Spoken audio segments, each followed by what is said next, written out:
Venha conhecer a Igreja Vida Cristã em Cristo Jesus. O nosso endereço está situado na Avenida dos Autonomistas, 2247, ao lado da Ponte Metálica, no centro de Osasco. Anote os horários de nossas reuniões: às quartas-feiras às 19 horas e aos domingos às 9 horas da manhã. Igreja Vida Cristã em Cristo Jesus, a Igreja das Verdades que Libertam. Ministério Pastor Sandro Diniz.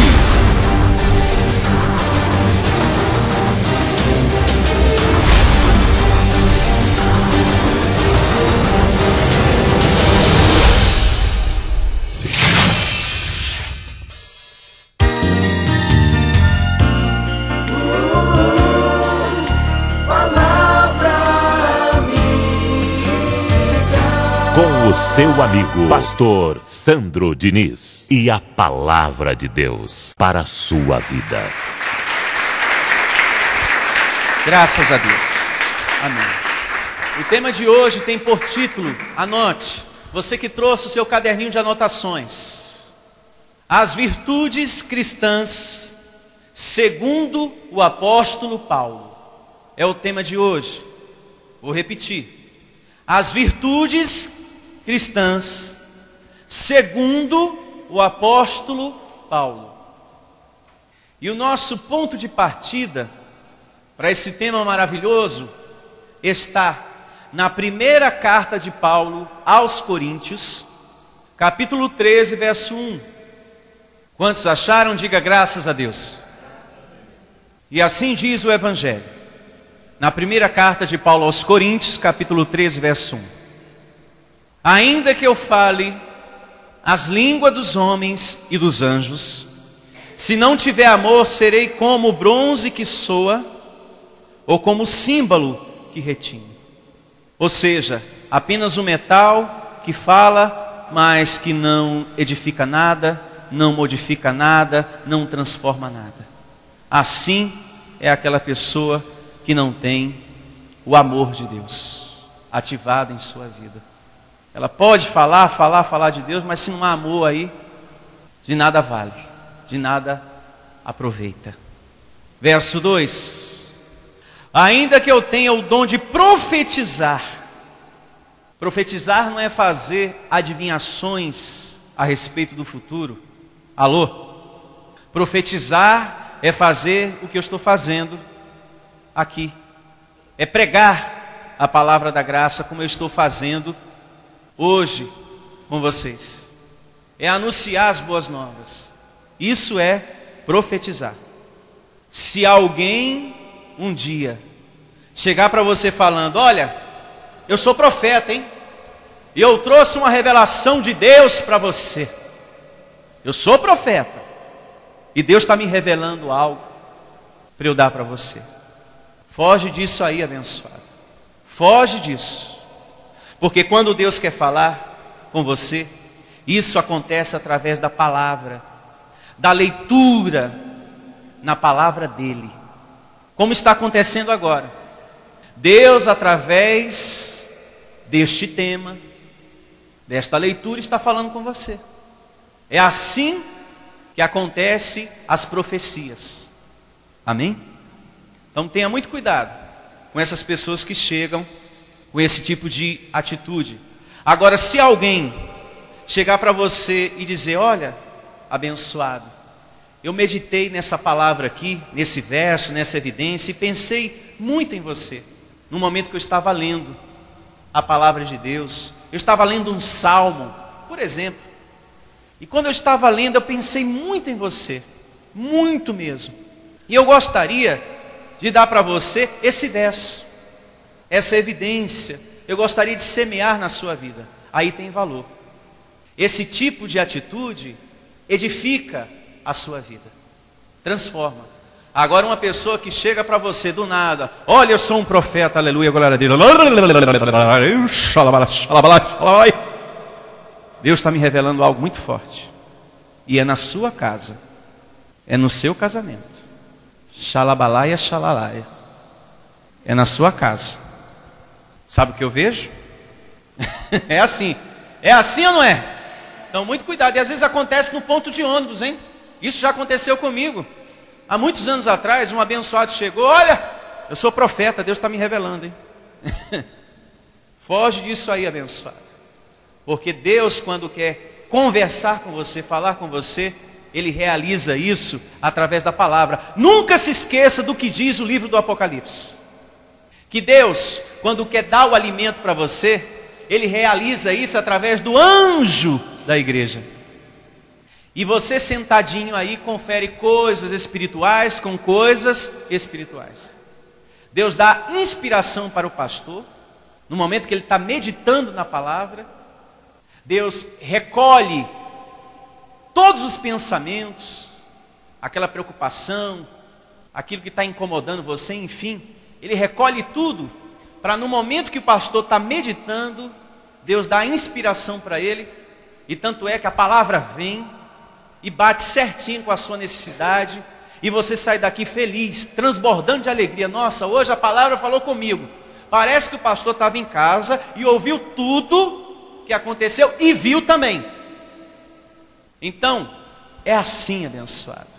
A verdadeira profecia, ela acontece através da leitura na palavra de Deus.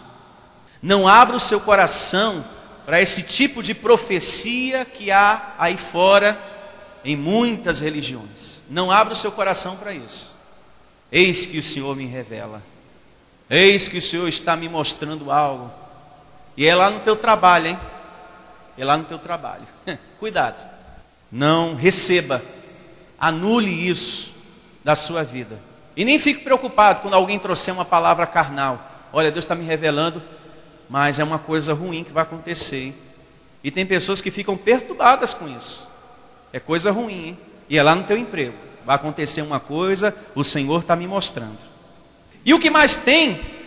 Esse tipo de coisa em muitas igrejas aí. Então, a palavra aqui nos ensina o que é a verdadeira profecia. A quantos isso ficou bem claro? Levante a sua mão. Graças a Deus. Ainda que eu tenha o dom de profetizar e conheça todos os mistérios e toda a ciência, ainda que eu tenha tamanha fé ao ponto de transportar montes, se não tiver amor, nada serei. Eu posso ser um bom pastor, você pode ser um bom discípulo de Deus, eu posso ter um profundo conhecimento da palavra, dos mistérios de Deus, eu posso ter o dom de falar bonito, de ser um bom orador, eu posso ter uma grande fé no Evangelho, mas se eu não tiver amor, nada serei. O mesmo vale para você, abençoado. Você pode ter o conhecimento da graça de Deus, você pode ter uma fé tremenda. Olha, pastor, eu não me abalei, aconteceu aquela situação lá, semana passada, foi quinta, e eu determinei, e eu falei, Deus é comigo, e os anjos também, e estou aqui reinando em vida. Mas se não tem amor aí dentro, não tem valor nenhum esta fé que você está aí tocando trombeta. Tem valor nenhum. E há muitas pessoas, dentro de igreja e fora também, que tocam a trombeta. Ah, que eu conheço, eu já li a Bíblia de capa a capa, eu sou muito conhecedor da palavra de Deus, eu estudei, eu fiz teologia, aquela coisa toda.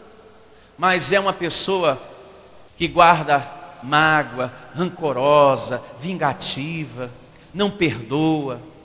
Se alguém faz algo, ela não esquece. Eu não esqueço não, pastor, mas eu estou na fé, viu? Mas eu não esqueço não, tanto é que eu vou me vingar, até o final do ano, aquela pessoa vai me pagar. Mas, poderoso é Deus, viu? Eu estou na fé, aquela fé inabalável.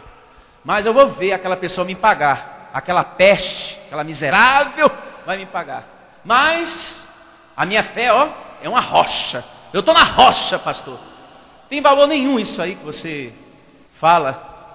Você é um crente que ainda não se converteu, precisa se converter ao amor de Deus.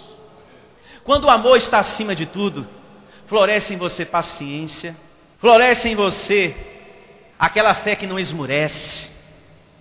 E quando alguém resvala, erra, falha contigo, magoa você, você não revida. Você passa uma borracha naquela situação, você esquece. Quando o amor está acima de tudo. Agora, quando o amor não está acima de tudo, meu filho, é como eu falei agora há pouco.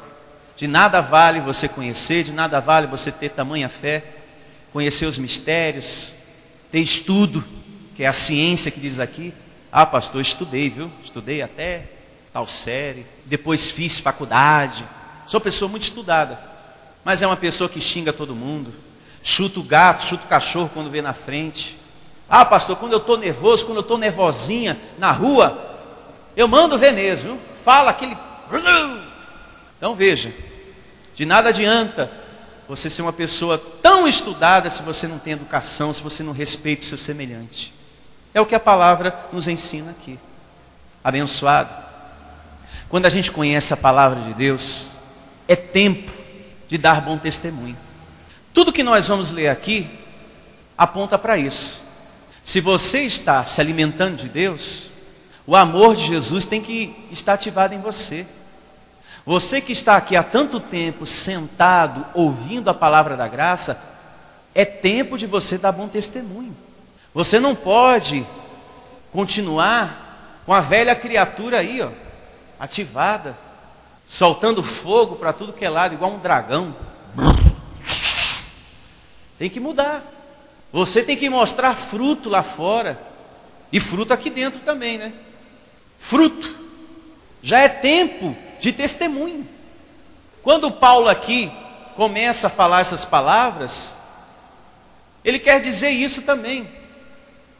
Amados, igreja abençoada aos Coríntios, é tempo de dar bom testemunho. É tempo de vocês viverem o amor, porque aqui tem muita gente conhecedora da palavra, tem muita gente estudada aqui, mas não há amor. Ninguém aqui libera perdão.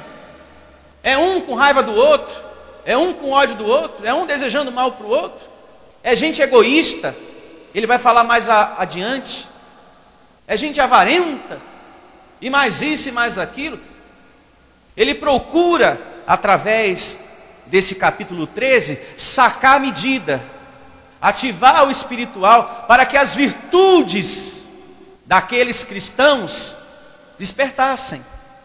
É o que Deus quer hoje, nessa manhã, que as virtudes espirituais também se despertem em você. E Paulo vai mais além. Veja o que diz o verso 3. Ele vai mais além. E ainda que eu distribua todos os meus bens entre os pobres, ou seja, aqui está falando de caridade, né?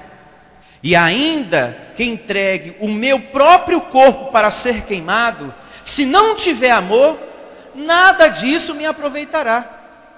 Aqui é algo tremendo que Paulo fala. Ele diz que a pessoa pode fazer tudo isso e não ter amor.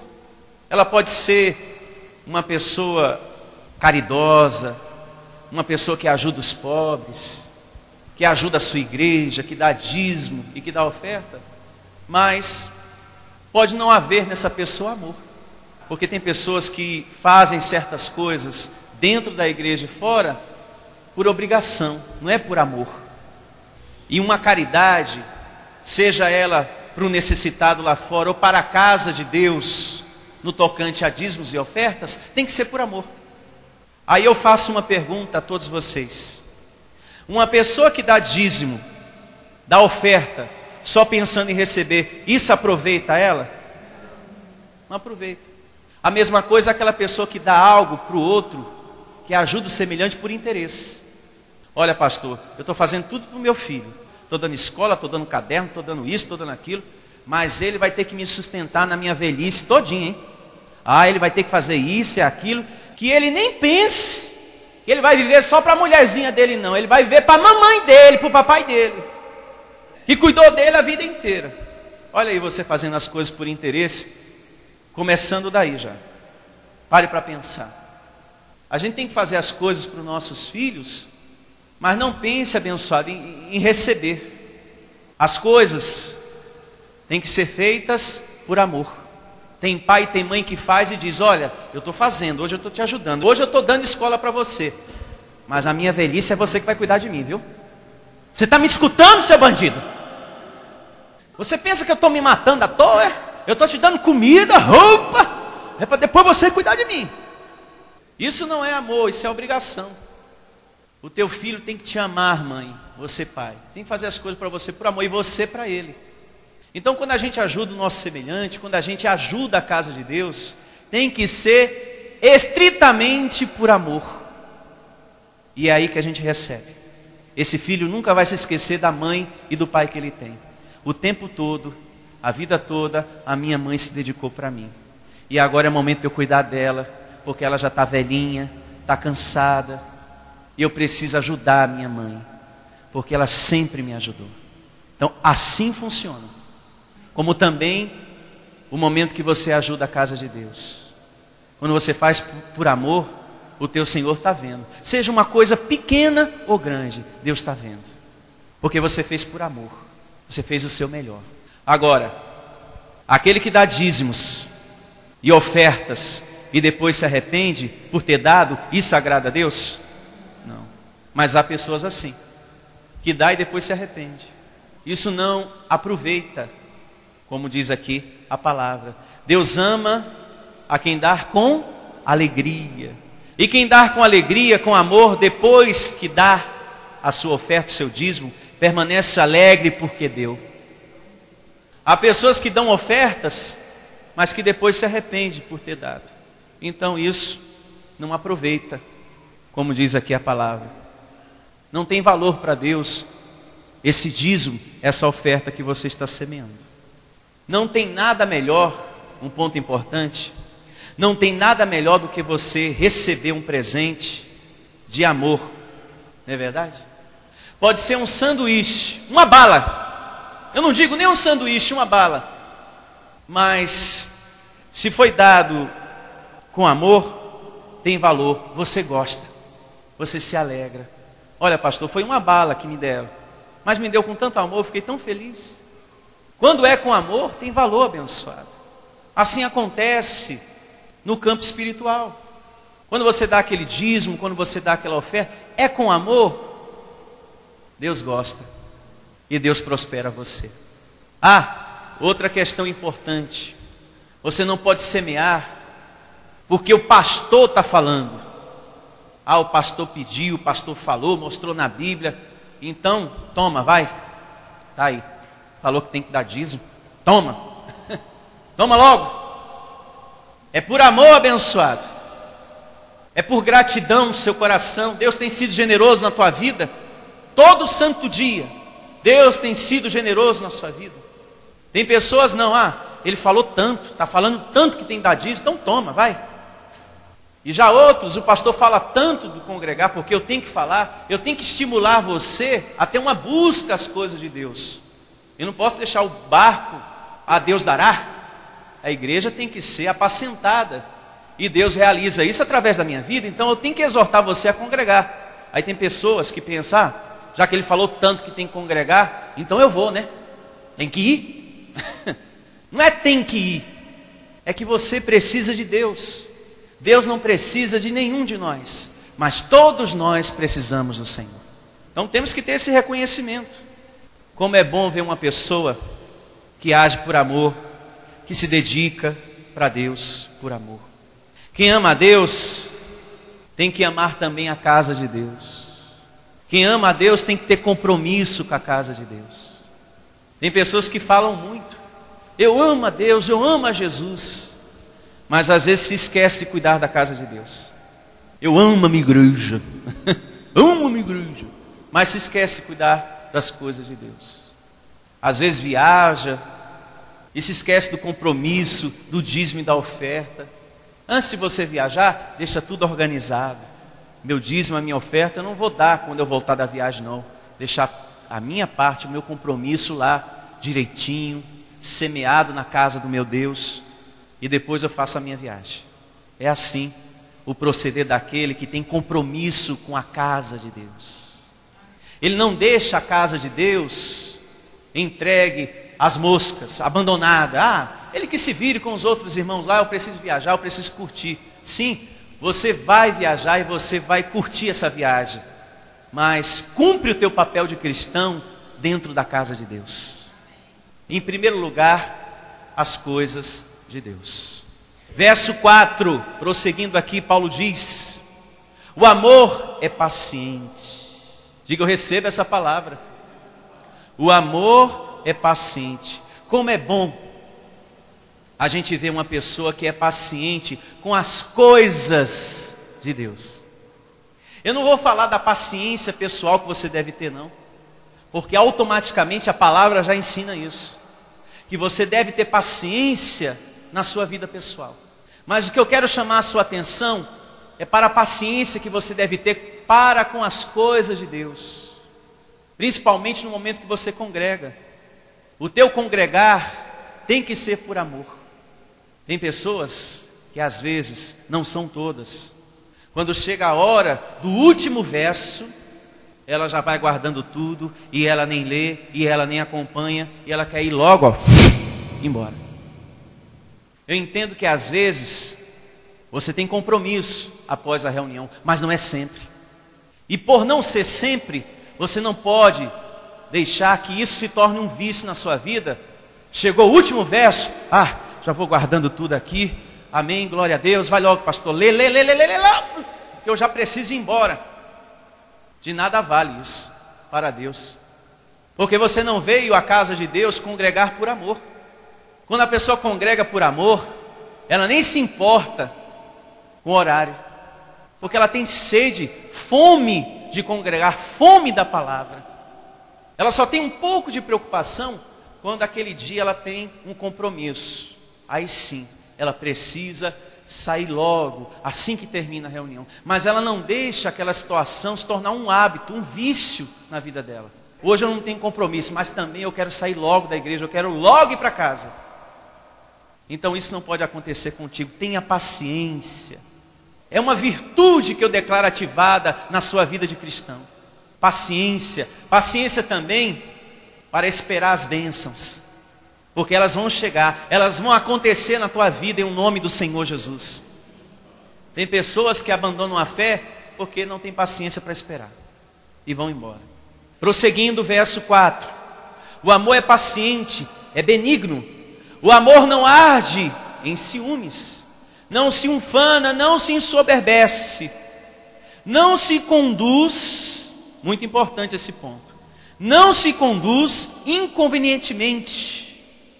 Uma pessoa abençoada que diz amar a Jesus, ela não se conduz inconvenientemente. Por exemplo, ela não fica tocando trombeta, porque eu dei tanto, porque eu fiz, eu ajudei. Ela não fica se gabando na igreja. Está vendo lá aquela parede? Foi eu que ajudei a construir. Está vendo aquela cadeira lá? Fui eu que comprei. Foi eu que dei o dinheiro lá, foi eu que fiz. Ela não se conduz de forma inconvenientemente, como diz a palavra. Ela não procede dessa maneira. Quem ama Jesus não faz isso. E se a pessoa, um outro exemplo, é casado ou apenas namora, ela não se porta inconvenientemente. De repente, às vezes você está conversando, está num lugar, numa festa, num churrasquinho, aí tem um casal aqui, outro ali, e outro, e mais outro, e você conversando. E às vezes tem um casal que você nem consegue conversar, porque a pessoa que é o tempo todo está beijando, se agarrando,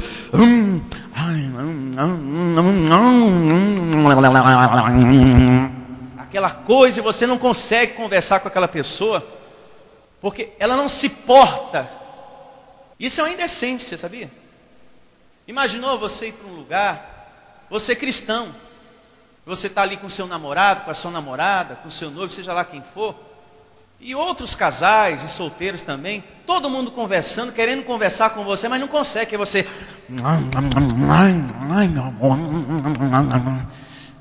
Você já deve ter presenciado isso. Tem pessoas que a gente vai para um ambiente que ela não desgruda. Uma coisa... É como diz a palavra, são pessoas que estão se conduzindo de forma indecente. Isso é fogo de palha, hein? É fogo de palha. E do jeito que vem rápido, acaba também. Quando um casal se ama, não precisa disso, porque ele tem os seus momentos. Espera aí, existe o lugar e a hora certa para isso, tá, Benzinho? As pessoas estão querendo conversar com a gente está aqui numa festa, de repente um churrasquinho, num casamento, e a gente não para, a gente...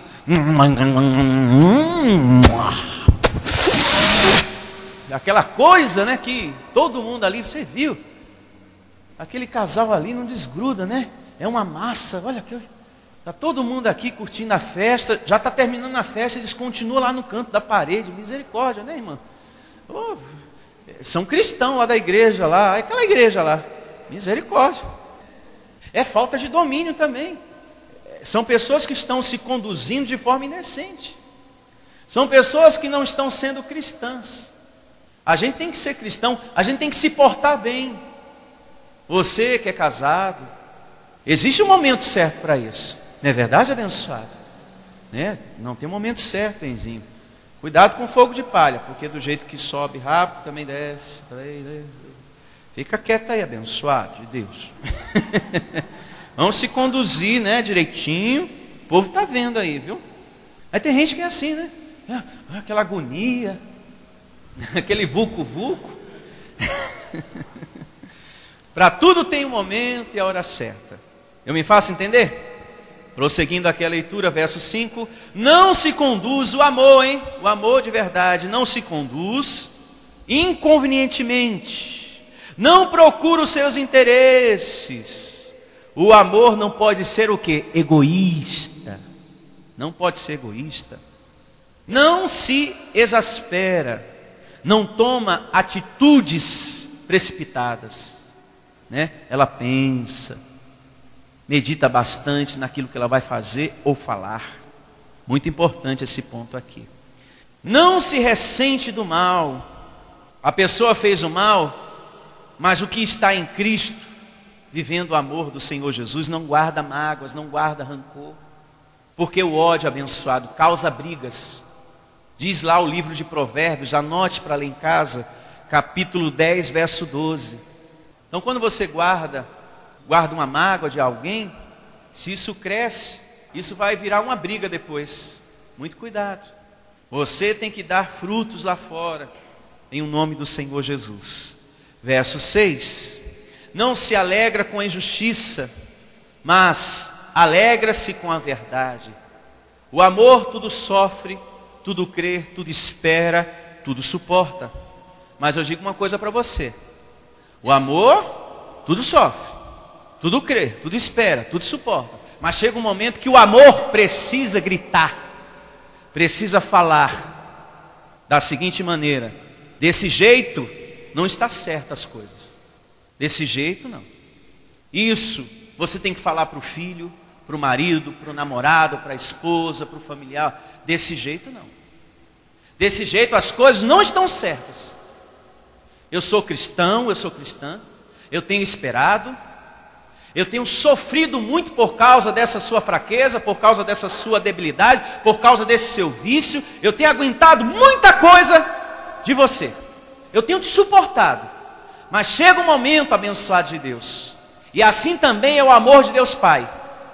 O amor precisa gritar, o amor precisa falar, dizer: olha, as coisas não estão certas.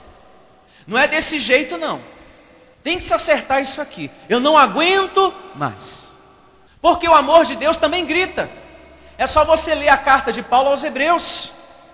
Capítulo 12, se não me falha a memória. Lá diz que Deus disciplina um filho, corrige e açoita, se for necessário. Quando aquele filho, né, está errando demais, a correção não serviu, a disciplina também não, então vamos açoitar esse abençoado aí. Ele vai começar a colher o que ele está plantando, para ele se ajeitar na vida, porque está desencaminhado demais. Então, até o amor de Deus chega um momento que grita, puxa o filho para o correto. Olha, do jeito que está, não dá, tem que se acertar isso aí. Teu proceder precisa mudar. Assim é você, abençoado. Tem gente que fala: mas você não é cristão? Cristão tem que suportar. Sim, eu tenho que suportar. Mas o amor também me ensina que o certo tem que acontecer. O honesto, o justo, o que é verdadeiro. A sinceridade tem que existir no nosso meio. A falsidade tem que sair. Não é verdade, abençoado? O amor, esse capítulo 13 aqui está nos ensinando isso o tempo todo. De repente você já ouviu isso. Ô irmã, mas você não é evangélica? Evangélica tem que ter paciência. Sim, eu tenho paciência. Mas só que o que você está fazendo é errado demais. Quem entende o que o Espírito Santo está nos ensinando nessa manhã? Verso de número 8. O amor jamais acaba. Ou seja, o amor é eterno como Deus é eterno. Porque o amor representa quem? Deus. Agora é muito importante que você entenda o que vem depois. O amor jamais acaba, mas havendo profecias, desaparecerão, havendo língua, cessarão, havendo ciência, passará. Ou seja, o pregar a palavra, um dia vai acabar. Porque no céu abençoado, nós não vamos ficar estudando a Bíblia. Nós vamos viver o que está nela, pela orientação de Deus. Então só o amor é eterno. Mas um dia, a profecia, ou seja, a pregação da palavra de Deus, um dia acaba. Acaba ou não acaba? Porque um dia a carne vai para o pó e o espírito vai para Deus. Entendeu? Como também aqui diz, havendo línguas, cessarão, havendo ciência, passará.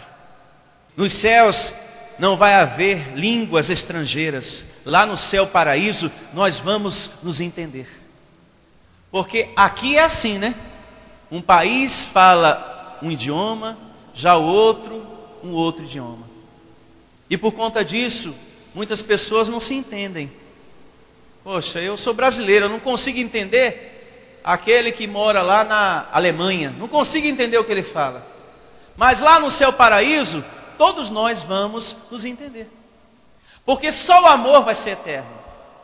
As línguas estrangeiras, o idioma, é só aqui. E um dia isso passa. Um dia isso acaba. E todos nós vamos falar a mesma língua. Todos nós vamos nos entender lá no céu. Qual é a ciência que haverá no céu paraíso, na nossa vida de salvo? A de Deus. Então essa aqui o que? Acaba. Como por exemplo, a ciência daqui o tempo todo está informando. Olha, saiu uma nova descoberta. A cura da tal doença. Lá no céu paraíso a gente não vai precisar dessa ciência. Porque lá você vai estar vivendo com o seu corpo glorificado, corpo perfeito. Paulo diz que esse corpo é um corpo de humilhação. E é verdade, você sente dor de barriga. De vez em quando dá diarreia, dor de cabeça, dor na coluna, dor na perna, e dor nisso e dor naquilo. É um corpo de humilhação. Ah, pastor, não fala essas coisas. Falo sim, porque a gente sente mesmo. Não é verdade?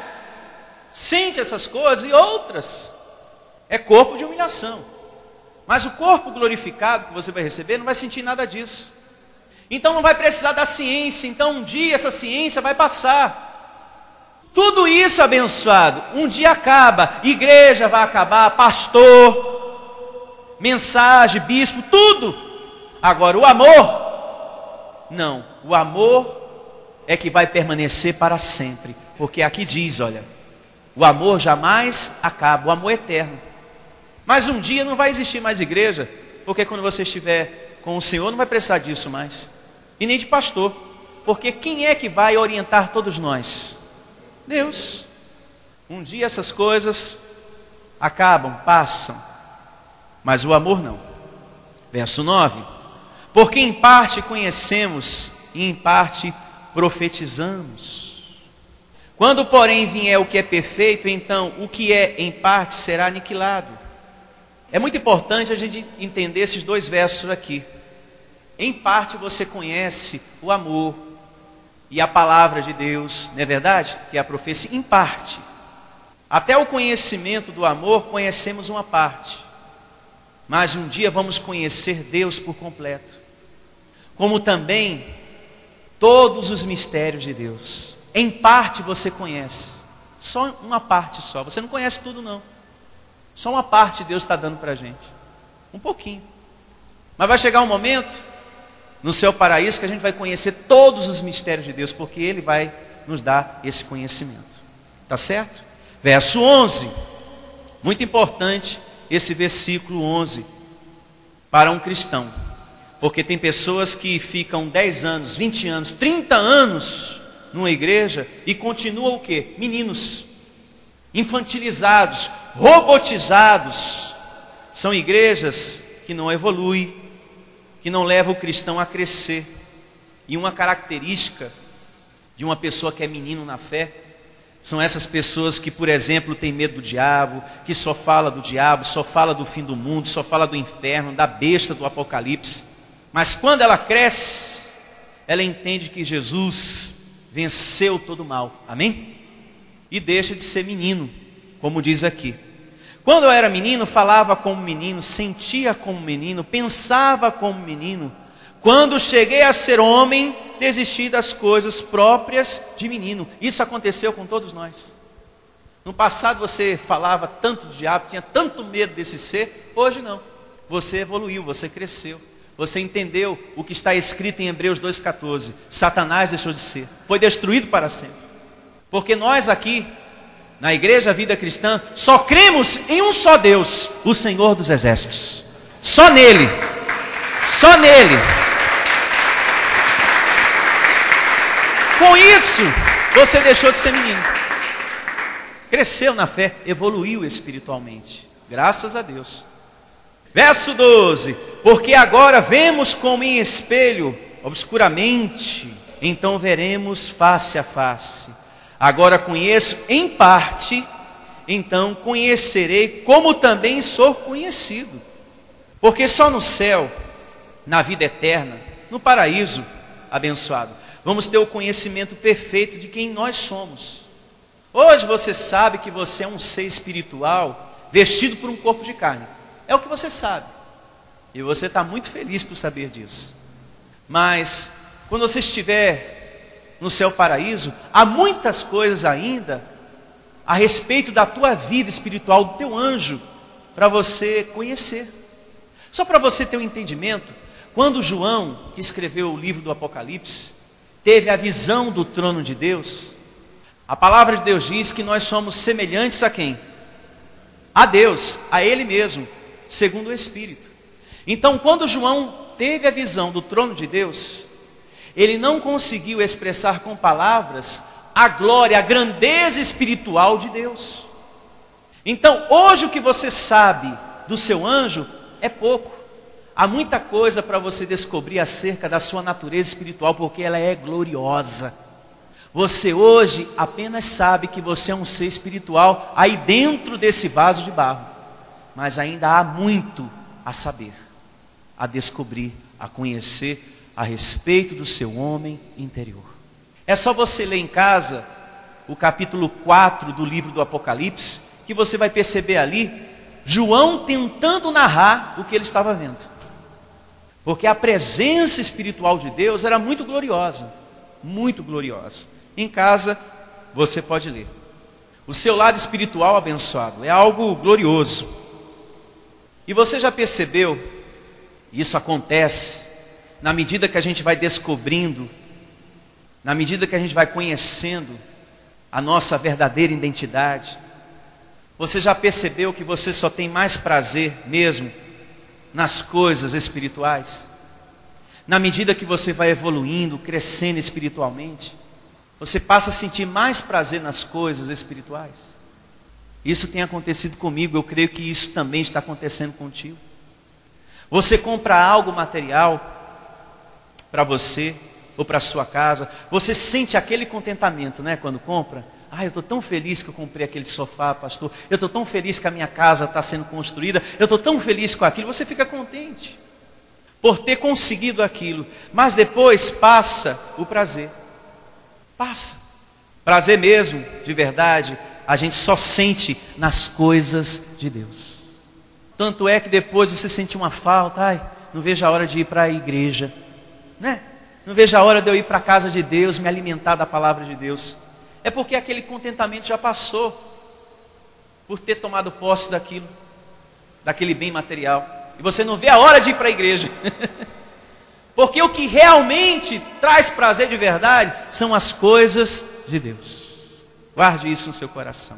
Verso 13, para terminarmos. Agora, pois, permanece a fé, a esperança e o amor. Estes três, porém, o maior destes é o amor. O amor é o sentimento que rege o discípulo de Deus, que está acima de tudo. É por isso que você sente mais prazer com as coisas de Deus. Com essas considerações do último verso aqui, a nossa reunião está encerrada. Venha conhecer a Igreja Vida Cristã em Cristo Jesus. O nosso endereço está situado na Avenida dos Autonomistas, 2247, ao lado da Ponte Metálica, no centro de Osasco. Anote os horários de nossas reuniões: às quartas-feiras às 19 horas e aos domingos às 9 horas da manhã. Igreja Vida Cristã em Cristo Jesus, a igreja das verdades que libertam. Ministério Pastor Sandro Diniz.